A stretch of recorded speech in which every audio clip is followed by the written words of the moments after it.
The Blockade of Germany, or the Blockade of Europe, occurred from 1914 to 1919. It was a prolonged naval operation conducted by the Allied powers during and after World War I in an effort to restrict the maritime supply of goods to the Central Powers, which included Germany, Austria-Hungary and Turkey. It is considered one of the key elements in the eventual Allied victory in the war. The German Board of Public Health in December 1918 claimed that 763,000 German civilians died from starvation and disease caused by the blockade up until the end of December 1918. An academic study done in 1928 put the death toll at 424,000. Both the German Empire and Great Britain relied heavily on imports to feed their population and supply their war industry. Imports of foodstuffs and war material of all European belligerents came primarily from the Americas and had to be shipped across the Atlantic Ocean.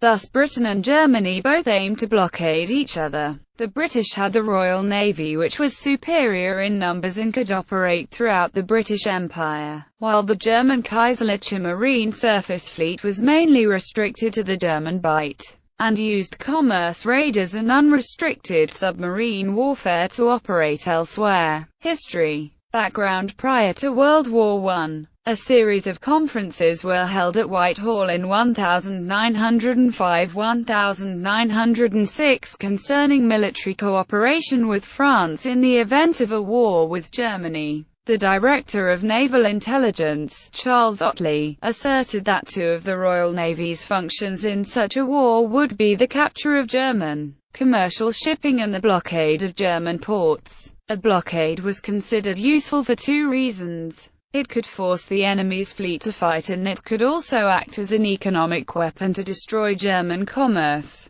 It was not until 1908, however, that a blockade of Germany formally appeared in the Navy's war plans, and even then some officials were divided over how feasible it was. The plans remained in a state of constant change and revision until 1914. The Navy undecided over how best to operate such a blockade. The British, with their overwhelming sea power, established a naval blockade of Germany immediately on the outbreak of war in August 1914, issuing a comprehensive list of contraband that all but prohibited American trade with the Central Powers, and in early November 1914 declared the North Sea to be a war zone, with any ships entering the North Sea doing so at their own risk. The blockade was unusually restrictive in that even foodstuffs were considered contraband of war. There were complaints about breaches of international law. However, most neutral merchant vessels agreed to dock at British ports to be inspected and then escorted, lest any illegal cargo destined for Germany, through the British minefields to their destinations. The Northern Patrol and Dover Patrol closed off access to the North Sea and the English Channel respectively. The Germans regarded this as a blatant attempt to starve the German people into submission and wanted to retaliate in kind.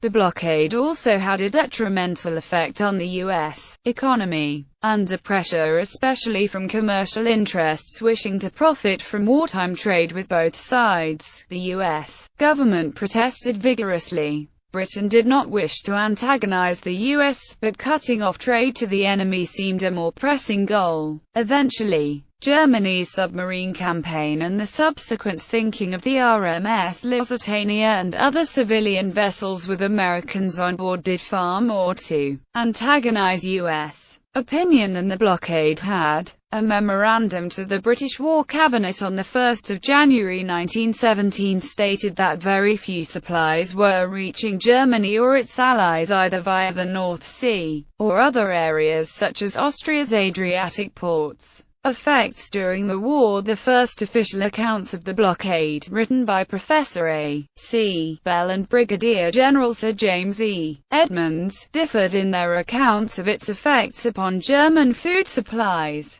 Bell, who employed German data, argued that the blockade led to revolutionary uprisings in Germany and caused the collapse of the Kaiser's administration. Edmunds, on the other hand, supported by Colonel Erwin L. Hunt, held that food shortages were a post-armistice phenomenon caused solely by the disruptions of the German Revolution of 1918-19. More recent studies also disagree on the severity of the blockade's impact on the affected populations at the time of the revolution and the armistice. Some hold that the blockade starved Germany and the Central Powers into defeat in 1918. But others maintain that while the German population did indeed go hungry as a result of the blockade, Germany's rationing system kept all but a few from actually starving to death. German success against the Russians on the Eastern Front, culminating in the Treaty of Brest-Litovsk, gave Germany access to the resources of Poland and other eastern territories, which did much to counter the effects of the blockade. The armistice on the 11th of November was forced by events on the Western Front rather than any actions of the civilian population. Also, Germany's largest ally Austria-Hungary had already signed an armistice on the 3rd of November 1918, exposing Germany to an invasion from the south. Nevertheless, it is still accepted that the blockade made a large contribution to the outcome of the war. By 1915, Germany's imports had already fallen by 55% from their pre-war levels, and the exports were 53% of what they were in 1914. Apart from leading to shortages in vital raw materials such as coal and non-ferrous metals, the blockade also deprived Germany of supplies of fertilizer that were vital to agriculture. This latter led to staples such as grain, potatoes, meat, and dairy products becoming so scarce by the end of 1916 that many people were obliged to instead consume ersatz products including Kriegsbrot and powdered milk. The food shortages caused looting and riots, not only in Germany, but also in Vienna and Budapest. The food shortages got so bad that Austria-Hungary hijacked ships on the Danube that were meant to deliver food to Germany. The German government made strong attempts to counter the effects of the blockade. The Hindenburg program of German economic mobilization, launched on the 31st of August 1916, was designed to raise productivity by the compulsory employment of all men between the ages of 17 and 60, and a complicated rationing system initially introduced in January 1915 aimed to ensure that a minimum nutritional need was met, with war kitchens providing cheap mass meals to impoverished civilians in larger cities. All these schemes enjoyed only limited success, and the average daily diet of 1,000 calories was insufficient to maintain a good standard of health, resulting by 1917 in widespread disorders caused by malnutrition such as scurvy, tuberculosis, and dysentery. German official statistics estimated 763,000 civilian malnutrition and disease deaths were caused by the blockade of Germany. This figure was disputed by a subsequent academic study that put the death toll at 424,000. In December 1918, a German government report estimated that the blockade was responsible for the deaths of 762,796 civilians. The report claimed that this figure did not include deaths due to the Spanish flu epidemic of 1918. The figures for the last 6 months of 1918 were estimated. Maurice Palmer maintained that it is very far from accurate to attribute to the blockade all of the excess deaths above pre-war mortality. He believed that the German figures were somewhat exaggerated. The German claims were made at the time when Germany was waging a propaganda campaign to end the Allied blockade of Germany after the armistice that lasted from November 1918 until June 1919. Also in 1919, Germany raised the issue of the Allied blockade to counter charges against the German use of submarine warfare. In 1928, a German academic study sponsored by the Carnegie Endowment for International Peace provided a thorough analysis of the German civilian deaths during the war. The study estimated 424,000 war-related deaths of civilians over age 1 in Germany, not including Alsace-Lorraine. The authors attributed these civilian deaths over the pre-war level primarily to food and fuel shortages in 1917–1918.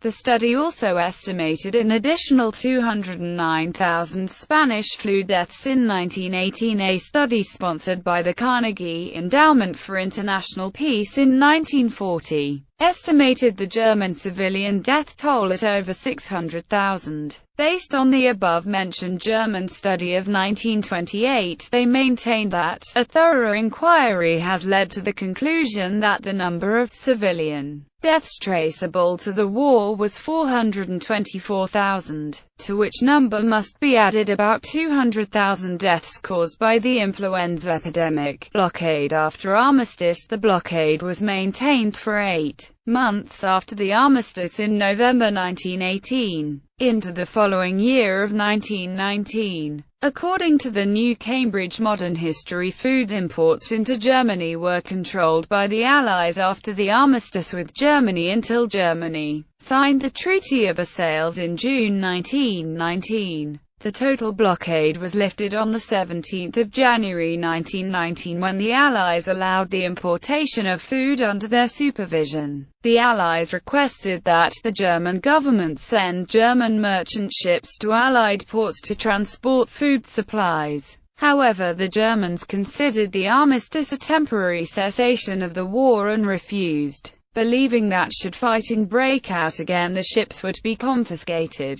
The German government notified an American representative in Berlin that the shortage of food would not become critical until late spring. Food deliveries were delayed until March 1919 when the German government agreed to the restrictions imposed by the Allies. From March, food imported from America in American ships arrived in Germany. The restrictions on food imports were finally lifted on 12 July 1919 after Germany signed the Treaty of Versailles. C. Paul Vincent maintains that for the German people, these were the most devastating months of the blockade because, in the weeks and months following the armistice, Germany's deplorable state further deteriorated. However, Sally Marks believes that the German accounts of the hunger blockade are of myth. She points out that although the Germans had denied Belgium and northern France food during the war, leading to starvation, the Allies made no effort to deny Germany food. According to Marx, the food situation in 1919 in Belgium, northern France and Poland was worse because the Germans had confiscated their harvest. Not included in the German government's December 1918 figure of 763,000 deaths are civilian famine-related deaths during 1919. A recent academic study maintains that there is no statistical data for the death toll of the period immediately following the armistice in November 1918. Drive. Max Rubner in an April 1919 article claimed that 100,000 German civilians had died due to the continuation blockade of Germany after the armistice. In the UK, a Labour Party anti-war activist Robert Smillie issued a statement in June 1919 condemning the continuation blockade, in which he also